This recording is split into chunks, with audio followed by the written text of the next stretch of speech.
Maybe I should have listened.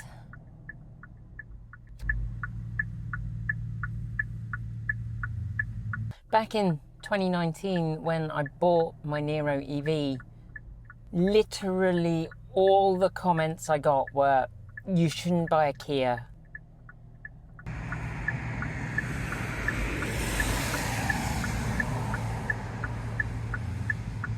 You shouldn't buy an EV from anybody except Tesla. If you want a car that's gonna last, that's gonna be reliable, you should buy a Tesla.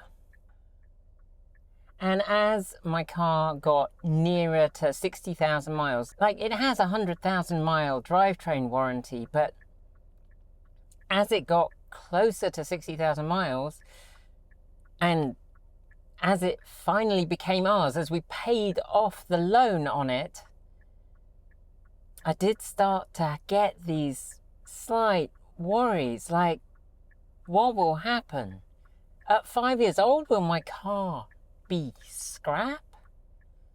And then I wasn't even in the car when it happened. I'd lent it to Nikki, and she was driving.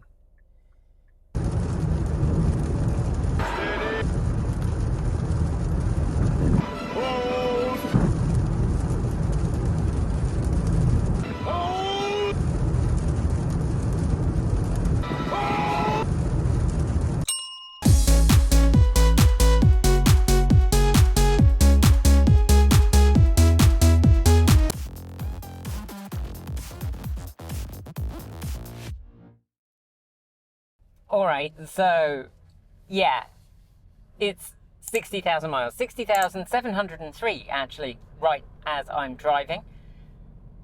And I am not going to pretend that my Niro has been spot on perfect. Kia, while they are moving into a higher manufacturing bracket, manufacturing vehicles that are somewhat better built, quite a lot better built than they historically have been for the brand, this car is not perfect. At 60,000 miles, it has some bits and pieces that are not quite spot on. The rear view camera, for example, in the winter it sometimes gets water in it. Unfortunately, that happened right at the end of last winter, and then I couldn't tell if it was still a problem because it needs to be wet for multiple days in a row before we actually encounter a problem with it. So nearing the end of the warranty, I booked the car in for a service appointment for that, for the fact that this door speaker rattles slightly when you play music with bass, which is probably because I used to be a DJ, and I don't always listen to music very quietly. And there was some other minor thing, which is so minor I can't even remember what it was, but when it was going to get a service. And then the service date rolled around and they couldn't fit it in before the end of the warranty, but I was like, well, I've reported these problems before the end of the warranty, so that should be fine. I rocked up on the day and they were like, no. While you would be covered under your warranty, you have to pay the diagnostic fee to find out if it's covered under warranty. And that diagnostic fee was not cheap. And I basically went, I can live with these faults. Like, at some point, I might get around to changing the rear view camera if it turns out that it consistently is a problem. But to be honest, I can see out of the rear window if I need to. And it's not like the camera stops working, it just gets very fuzzy. So I can still see large objects, just not smaller things. So, I don't know, I'll fix it or I won't. But I really didn't feel like dealing with the whole warranty issue at that point. In fact, I was quite peeved and I was like, you know what, don't worry, we won't even bother with the service, because the service at that point was just a check that all the fluids are topped up, and I can do that myself. It was just like a convenient moment to get someone else to do it. So then we have to talk about, what about the battery? Well, at 60,000 miles, I plugged in the dongle today and, well, it's still saying 100% state of health. It's said 100% state of health ever since I've had the car. I've racked up 60,000 miles. I've done some very long road trips in this vehicle. We drove it down to Nevada. I can't remember if we took this one to Texas, but it's been on multiple long distance trips. It's been rapid charged, it's been slow charged, it's been run down to very near the bottom of the battery, it's been driven reasonably hard at various points. The battery is, as far as I can tell, perfectly healthy. And I know someone is going to pop into the comments, because it's been that kind of a month with the comments, and say, oh, well, you aren't doing it right because you need to do this and this before you check the state of health. Well, I've checked it when I've charged it up to 100% after it's been very low, and it still says 100% state of health. As you can see, there's 0.02 volts difference between the highest and the lowest battery cells. So really, I think the battery is holding up pretty well. So then, if I'm not here to talk about what's gone wrong, because really nothing significant has changed since my last major update, which was, I think, at 40 or 50,000 miles, then what is the point of this video? And that is, I think one of the things that we often forget when we're looking at cars in the EV world in particular is that they are tools. When I considered buying a 2019 Kia Niro EV, when I placed the order before the car was even in the country, before I could test drive one, I did so with this kind of thought in the back of my brain, which is one of those thoughts that I have, possibly because I'm a geek and I live in a world where computers get upgraded every 30 seconds, and you know, I ordered a computer and it's still in the process of being finalized, and during that time they've released a processor upgrade, so I've now bought the processor upgrade for the computer, which still hasn't actually arrived. And it's an MNT pocket reform, incidentally, if you're interested. I was not in the original crowdfunding scheme, but I was like fairly shortly afterwards, and they've had some display issues. And anyway, long story short, that kind of mentality infests the world of buying EVs, of selling EVs, of talking about EVs. We worry about, will battery technology suddenly advance and my car be worthless? Will charging technology suddenly advance and my car will be old hat and no one will want it when I come to sell it? And for me, part of that is less of an issue, because the deal with my wife that I struck before buying this car was that I would be purchasing this car for a vehicle that we would own for 8 years at a minimum. And I had to look at the vehicle and go, well, do I feel comfortable believing that this vehicle will still be serviceable and repairable and useful in 8 years' time? And one of the reasons that I chose Kia as a brand, and why I often recommend the legacy automakers, is that as a brand they much more solidly maintain a particular platform for a particular period of time.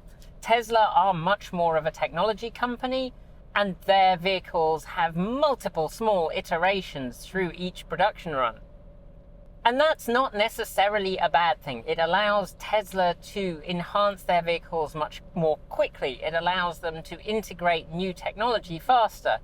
A 2019 Niro EV is essentially almost exactly the same as a 2020 Niro EV, and almost exactly the same as a 21, which is I think when they introduced the refresh. Apart from like some interior changes and the screen, the vehicles are broadly extremely similar, and the number of parts that are interchangeable is probably very high. So even though this car is pretty uncommon in the States, although I've noticed a massive uptick in them around the area in which I live, it is still likely that I'll be able to get parts fairly easily. And as Kia are a large manufacturer who are used to having customers buying parts, I can just buy them off the Kia's parts supply sites. There are multiple dealers who are happy to send me whatever part I want for the car. I actually broke the little plastic cover here, the one that goes over the rear view mirror surround. And that was when I was installing the comma unit, and one of the clips broke, and I was like, this is annoying. And it was about $20 to get it sent to me. I think it was actually a bit more than that. I think it was $20, and then it was cost of shipping.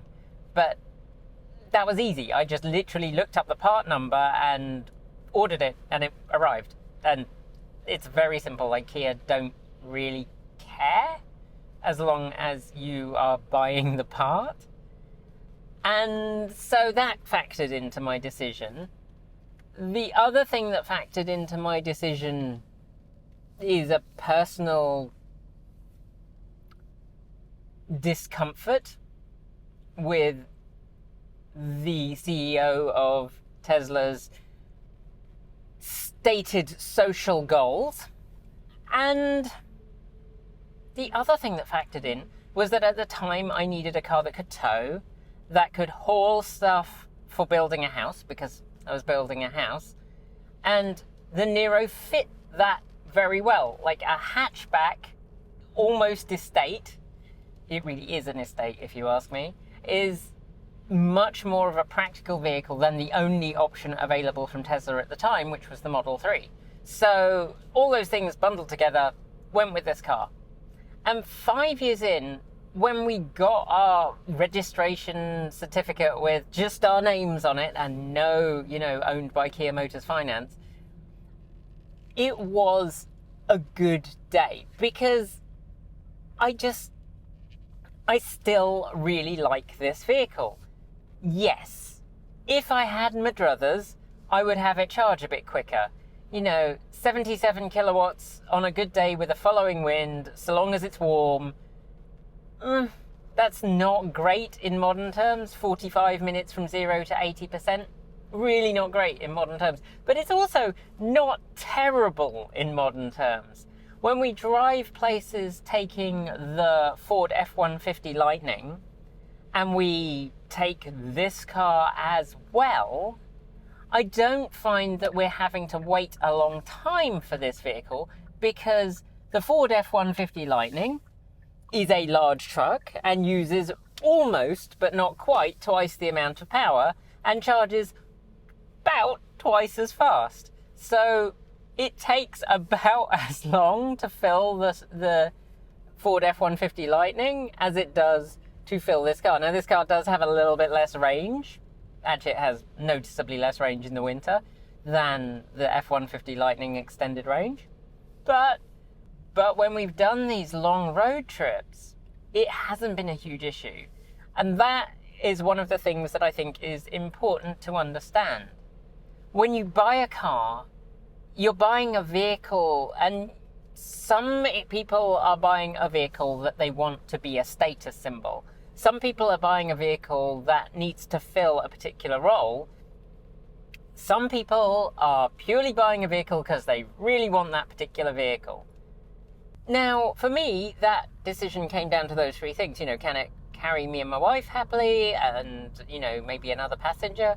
Or two, can it carry what we need it to? Can it tow? And will it last the 8 years that I want it to last? I know for other people, is it sexy? Well, the Niro EV, at least in its original guise, is certainly not a sexy vehicle. But I will say in the Pacific Northwest, where, the Outback and Forester are basically the cars to have, this car has, in fact, caused quite a stir at a couple of places when I've been charging, and they've been, oh my goodness, what is that? And they're very disappointed when they find out it's two-wheel drive, but never mind. So I'm going to say something that's pretty much heretical in terms of the way that we talk about EVs as reviewers, as the automotive media, and as someone who is interested in car design. It doesn't matter. It doesn't matter what the underlying battery technology is. I care personally whether it's nickel metal hydride battery like we had in our RAV4 EV, or whether it's an NMC battery, or whether it's a sodium ion battery. I would love to see some sodium ion batteries in the US. I'm interested in that. It doesn't matter. The buying public don't really care. They don't really care if it's solid state. They don't really care whether it charges super fast. They care that it charges adequately fast. And the thing that I think is hardest for us to get across is that if you want and need a car, then it doesn't matter. You can buy one now and it will still be fine in 5 years' time. Yeah, the technology has advanced. Yes, there are better charging, faster vehicles with better handling. Well, actually the handling on this is remarkably good, but there are better handling, faster vehicles. There are vehicles that would fulfill my needs equally well. There are vehicles that I personally think are too big for me, but fulfill other people's needs really well. And sometimes we get questions from people who say, should I wait? Should I wait for solid state batteries? Should I wait for the next iteration of charging? Should I wait until the cars all have NACS adapters? And the answer, quite honestly, is no.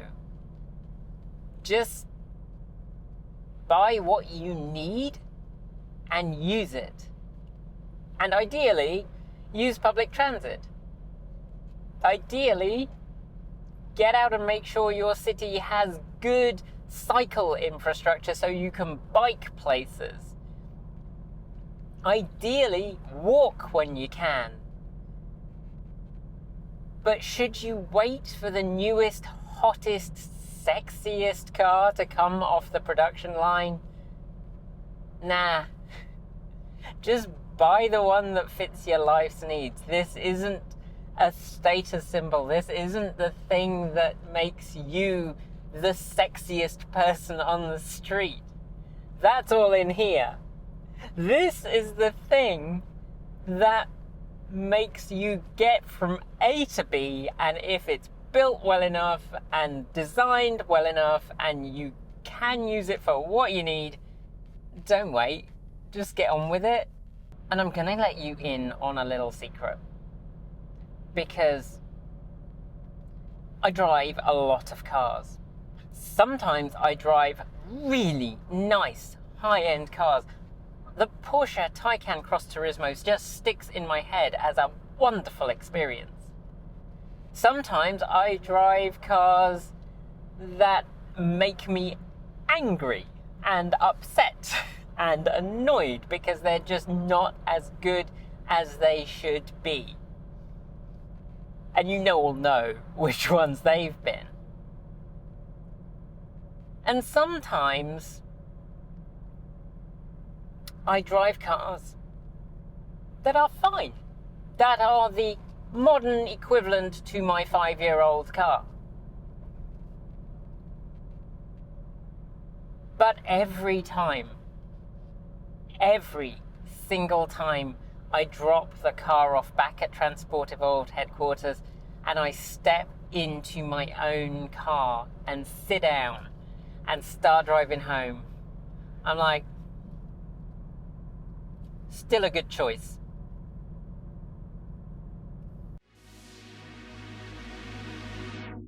Thanks for joining me today. And if you've got thoughts, make sure you leave them below in our Discord chat room, or you can reach out to us on Mastodon. Thanks to the amazing list of people scrolling by on your screen right now. They are some of the more than 1,500 people who help fund this channel through Patreon and YouTube, covering our bills, paying our team, and making sure that we can be 100% independent. If you'd like to join them and see your name listed here, just follow the links below. There's a range of different tiers you can sign up for, from as little as $1 a month, or if you pay yearly, just under $11 a year. A huge welcome to our newest supporters: Alan Brim, Jim, Sarah Horlock, full name, Todd Johnson, Roderick, Stuart Despain, Rupert Ronson, Larry Phoenix, Darla, Wendy Kelly Budenbaum, and Kay. To join the list and get your shout out, become a paid Patreon member for your week of fame.